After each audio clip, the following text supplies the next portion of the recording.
Just to be whoever you are is no disgrace. Don't be scared if you don't fit in. Look who's in the reject bin. It's the Raggy Dolls. Raggy Dolls. Raggy Dolls. Raggy Dolls. Dolls like you and me. Raggy Dolls. Raggy Dolls. Raggy Dolls. Raggy Dolls. Made him perfectly. So if you got a bump on your nose or lumps on your toes, do not despair. Be like the Raggy Dolls and say I just don't care. 'Cause Raggy Dolls, Raggy Dolls. Raggy Dolls, Raggy are Dolls. happy just to be Raggy Dolls, Raggy Dolls, dolls like you and me. The Raggy Dolls were spending the night in an old smuggler's cave. They hadn't planned to, but after Sad Sack had accidentally run their boat, the Spirit of Adventure, into a sandbank, they had no choice. The cave was a very mysterious place, full of secrets, like the secret steps that led to the secret door that opened up to the beach at low tide. Sad Sack's head was full of dreams. He tossed and turned. It was he who had steered the Spirit of Adventure into a sandbank. It was his fault he had bumped his head. He was the one to blame for everyone having to walk to shore while the friendly Norwegian seal looked after the boat. It was just his luck that the cliffs were too slippery to climb, although he did manage to find the secret handle to the big stone door. But it was he who had been trapped in the dark. "Oh no," moaned Sad Sack as he saw the big stone door closing. Everywhere was pitch black. Sad Sack crawled to where he thought the steps were. Slowly, he felt his way up the cold, wet stone steps. Up above, he could see a light, but it wasn't daylight. It was a candle. It seemed to be floating in mid-air. Sad Sack gasped. "Who's there?" He closed his eyes, hoping the floating candle would go away. When he opened his eyes again, he saw an old-fashioned sailor holding the candlestick and frowning at him. "Avast there, shipmate," said the old sailor. "What brings you to Smuggler's Cave?" Who are you?" stammered Sad Sack. "Never mind who I am. What's your game? A spying on us, eh? Well, I got a sharp cutlass here for dealing with spies." "I'm not a spy," said Sad Sack bravely. The old sailor eyed him suspiciously as Sad Sack did his best to explain how the Raggy Dolls were in danger from the tide and how they all needed a place to stay for the night. "How did you find the secret steps, then?" demanded the old man. "By accident. It was pure chance." The old sailor thought for a bit. Then he smiled. "All right, you can all stay. No one's been here for hundreds of years. It'll make a change to have some company." It was Sad Sack's turn to be suspicious.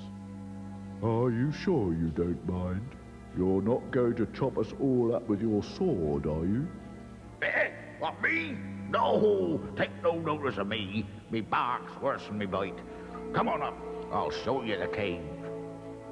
With the candle in one hand and Sad Sack in the other, the old sailor made his way up the steep stone steps.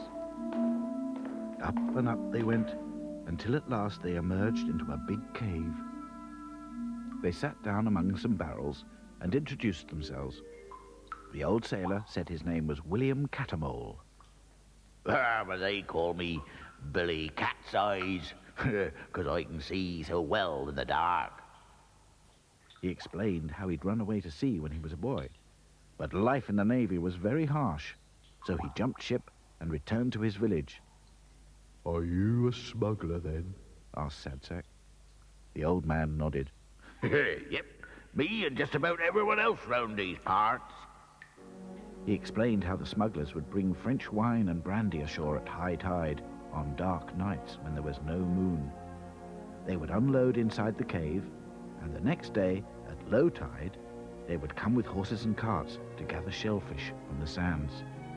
Then they would open the secret door and hide the brandy, a barrel at a time, under the mussels and the oysters. It was the only way we could make a decent living, said old Bill. People was really poor in them days. But what about you? How did you come by that bump on the head? Sad Sack told him how he had tried to steer to calmer waters so that the Raggy Dolls could drink their tea without spilling it, and how they'd hit a sandbank and had to walk to shore. The old sailor understood. Unforgiving waters round these parts. Shifting sands and treacherous tides. There's many a good soul been lost in these here waters. The old man lit a pipe and seemed lost in his thoughts. Sad Sack began to wonder how the old man knew so much about the past. How old are you? He asked, as politely as he could. Old Bill just laughed, but Sad Sack was not about to be put off. Do you live in this cave? Old Bill laughed even harder. Dear me, no. Blistering barnacles. I haven't laughed so much in a long time. Live? Haven't you guessed, young Sad Sack? Whatever your name is, I don't live anywhere. Sad Sack was puzzled. What do you mean? Old Bill grinned, stood up, gave Sad Sack a wink, and walked straight through the wall of the cave. Sad Sack was speechless. He could not move. Old Bill was a ghost. He'd been talking to... Oh, by the way, said Old Bill, popping his head back through the wall. your friends are looking for you down below. The others! Sad Sack had quite forgotten all about the others. He rushed to the mouth of the cave. Here I am, He called. here I am. The Raggy Dolls woke up to find Sad Sack on his hands and knees calling out in his sleep. The tide had gone out and the sun was just rising. Why, Sad Sack, Said Princess. whatever's the matter?